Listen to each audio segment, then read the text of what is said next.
Hello दोस्तों, good morning. मेरे channel पर आपका स्वागत है। दोस्तों, अभी इस 1 दिसंबर से शीतकालीन अधिवेशन चलने जा रहा है, उसके बारे में पूरी जानकारी दूंगा। उसमें टीओआर और 50% डीए मर्ज होने का सवाल जवाब होगा संसद में शीतकालीन अधिवेशन में। तो दोस्तों, प्लीज़ मेरे चैनल पर बने रहें, शुरू से लेकर लास्ट तक वीडियो देखिएगा, बीच में स्किप मत कीजिएगा। तो दोस्तों, मैं शुरू करने जा रहा हूँ।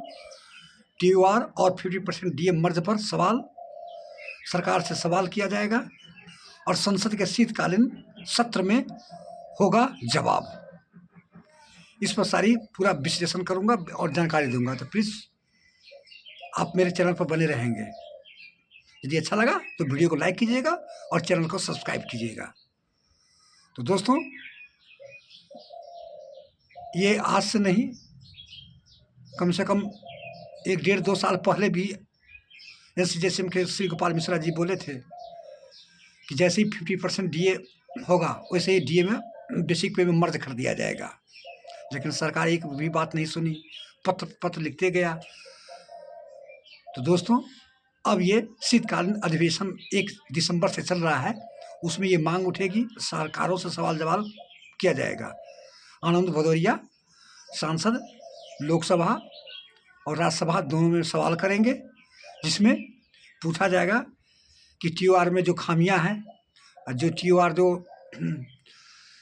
उसमें डेट मेंशन नहीं किया है, पुरानी पेंशनर के बारे में नहीं किया गया है, इन सारे सवालों का बौछार किया जाएगा और सरकार को जवाब देना पड़ेगा इस सवालों पर। तो जैसे ही शीतकालीन अधिवेशन होगा, जैसी सरकार का जवाब होगा, जैसे ही कुछ आएगा तो हम आपको अपने चैनल के माध्यम से आपको हम जानकारी देंगे।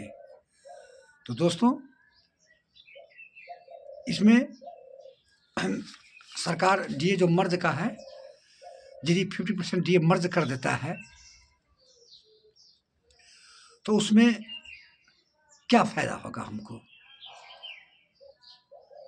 उसके बारे में जानकारी दूंगा। उसको मैं अपने ही जवानों के अनुसार, जवानों से अपने स्पीच के द्वारा मैं आपको बताऊंगा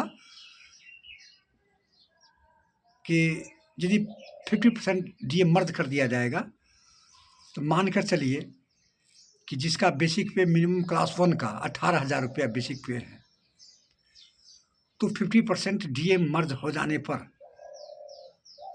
कितने का अंतर आएगा और कितनी की बढ़ोतरी होगी और कितना फायदा होगा। माने कि चलिए कि अभी 58% डीए है,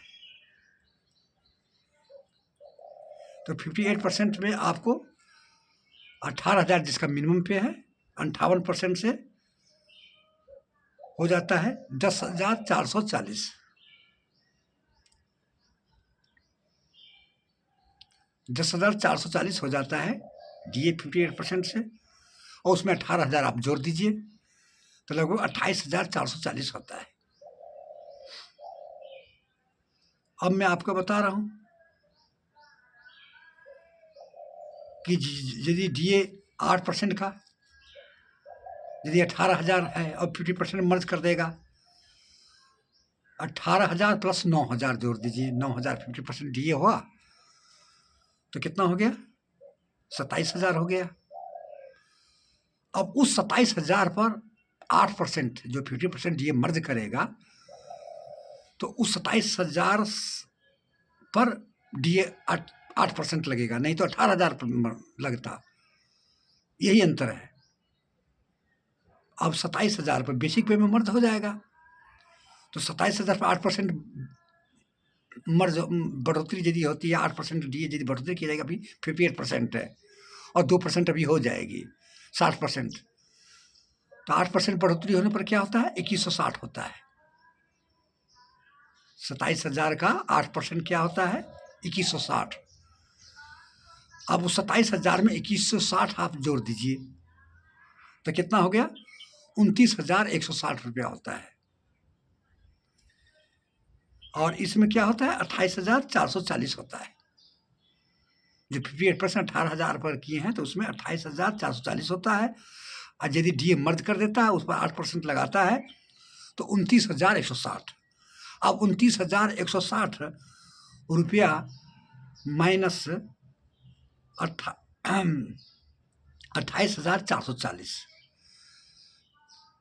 माइनस कर दीजिए आप, तो 720 रुपया का प्रॉफिट होता है। सोच लीजिए 50% डीए मर्ज होने पर 720 रुपया का एक मिनिमम कर्मचारी लेवल 1 के कर्मचारी का लाभ होगा। और यही यदि ये मर्ज कर देता है तो फिटमेंट फैक्टर 18,000 पर नहीं लगेगा। यदि 8 पे कमीशन लागू होगा तो फिटमेंट फैक्टर क्या होगा, 27,000 पर लागू होगा फिटमेंट फैक्टर। यदि 1.92 देता है या 2.86 देता है या 2.46 देता है या 2.86 देता है तो 27,000 पर फिटमेंट फैक्टर लागू होगा, न कि 18,000 पर लागू करेगा। तो सोच लीजिए कितने का अंतर हो जाएगा। इसलिए गवर्नमेंट नहीं कर रही है, जानते ही गवर्नमेंट, बड़े विशेषज्ञ है गवर्नमेंट के पास, कि लागू कर देंगे तो सीधे बढ़ोतरी ज़्यादा हो जाएगी केंद्रीय कर्मचारी का। इसलिए डीए मर्ज 7 पे कमीशन में इसके माथुर बोला था कि जैसे ही 50% डीए हो जाएगा वैसे ही डीए को मर्ज कर दिया जाएगा। तो गवर्नमेंट कहाँ की, बीजेपी की सरकार है, कंजूसी सरकार है।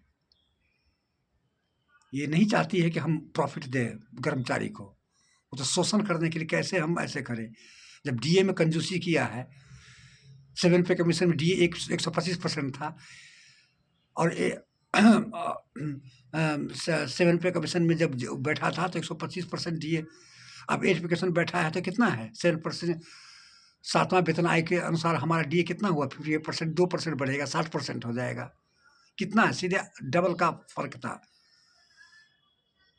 तो दोस्तों ये ही अंतर होता है। तो इसलिए यदि डीए मर्ज कर देता है तो जितने भी कर्मचारी और पेंशनर हैं, पेंशन में और पे में अच्छी खासी बढ़ोतरी होगी।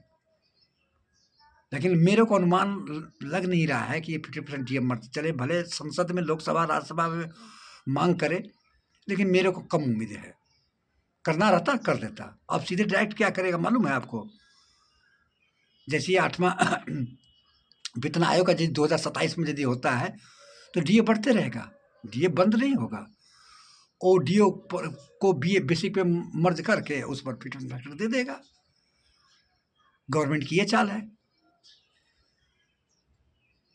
और टीओआर पर, टीओआर में संशोधन के लिए भी सवाल उठेगा। आनंद भदौरिया बोलेगा कि उसमें मेंशन नहीं किया है, 1 जनवरी 2026 से लागू नहीं किया, लिखा नहीं गया है कि कब से लागू होगा 8 पे कमीशन।